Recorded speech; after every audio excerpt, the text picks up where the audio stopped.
আসসালামু আলাইকুম। সংবাদের সময়ে আপনাদের সবাইকে স্বাগতম। হঠাৎ কি এমন হয়ে গেল যে জাতিসংঘের মানবাধিকার সংস্থার যিনি প্রধান, তিনি বাংলাদেশ আওয়ামী লীগকে অন্তর্বর্তীকালীন সরকার কর্তৃক নিষিদ্ধ করার যে প্রক্রিয়াটি বা যে সিদ্ধান্ত গ্রহণ করা হয়েছে, সেই সিদ্ধান্ত নিয়ে কথা বলা শুরু করলেন।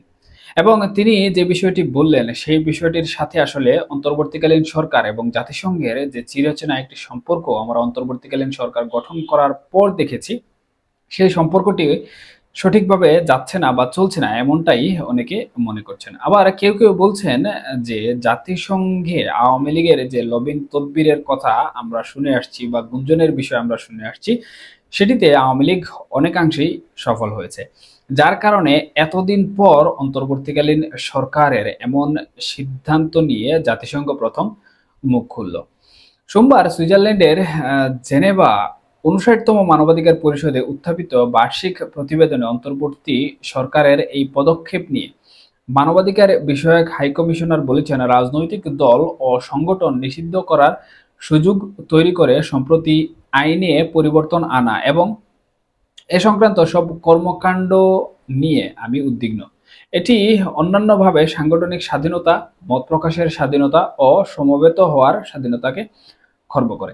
এখানে মূলত তিনটি জিনিস জাতিসংঘের মানবাধিকার সংস্থার প্রধান উল্লেখ করেছেন। প্রথমটি হচ্ছে সাংগঠনিক স্বাধীনতা, দ্বিতীয়টি হচ্ছে মত প্রকাশের স্বাধীনতা এবং তৃতীয়টি যেটি সেটি হচ্ছে সমবেত হওয়ার স্বাধীনতা। অর্থাৎ অন্তর্বর্তীকালীন সরকার কর্তৃক কোনো একটি রাজনৈতিক দল কিংবা রাজনৈতিক সংগঠনকে নিষিদ্ধ করার মাধ্যমে এই তিনটি বিষয় খর্ব করা হচ্ছে। এই বিষয়ে জাতিসংঘের যিনি মানবাধিকার সংস্থার প্রধান রয়েছেন উনি উদ্বিগ্ন কিংবা শঙ্কা প্রকাশ করেছেন। তাহলে এতক্ষণ যে বিষয়গুলো উল্লেখ করা হলো সেই বিষয়টি আসলে বাস্তবসম্মতভাবে মিলে যাচ্ছে। অর্থাৎ আওয়ামী লীগ যে কর্ম পরিকল্পনা করছে কিংবা আওয়ামী লীগ যে সকল লবিং তদবির করছে সেই সকল লবিং তদবিরের ফলাফল কিছুটা হলেও দৃশ্যমান হওয়া শুরু হয়েছে। কারণ জাতিসংঘের যে প্রতিবেদন জুলাই এবং আগস্টের গণহত্যা সহ অন্যান্য বিষয়বস্তু, সেই প্রতিবেদনের আলোকে বা সেই প্রতিবেদনকে ভিত্তি করেই কিন্তু আমরা দেখেছি যে অন্তর্বর্তীকালীন সরকার বাংলাদেশ আওয়ামী লীগের যে বিচার কার্য আন্তর্জাতিক অপরাধ ট্রাইব্যুনালে পরিচালনা করছে, সেই অপরাধ ট্রাইব্যুনালে কিন্তু দলিল বা প্রমাণ হিসেবে ব্যবহার করছে।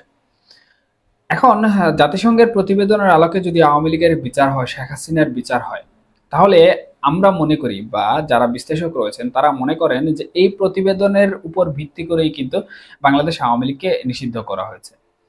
যদিও এই প্রতিবেদনে উল্লেখ করা হয়েছে যে গণতান্ত্রিক পরিবেশ বা গণতান্ত্রিক যে পদ্ধতি বাংলাদেশে রয়েছে সেই পদ্ধতির আলোকে কোনো রাজনৈতিক দলকে নিষিদ্ধ করা আসলে কাম্য নয়। তবুও কিন্তু এই প্রতিবেদন ডিঙিয়ে অন্তর্বর্তীকালীন সরকার কোনো রাজনৈতিক শক্তির চাপে বাংলাদেশ আওয়ামী লীগকে নিষিদ্ধ করে দিয়েছে এবং তাদের যে নিবন্ধন রয়েছে নির্বাচনে অংশগ্রহণ করা সেটিও কিন্তু স্থগিত করে দিয়েছে।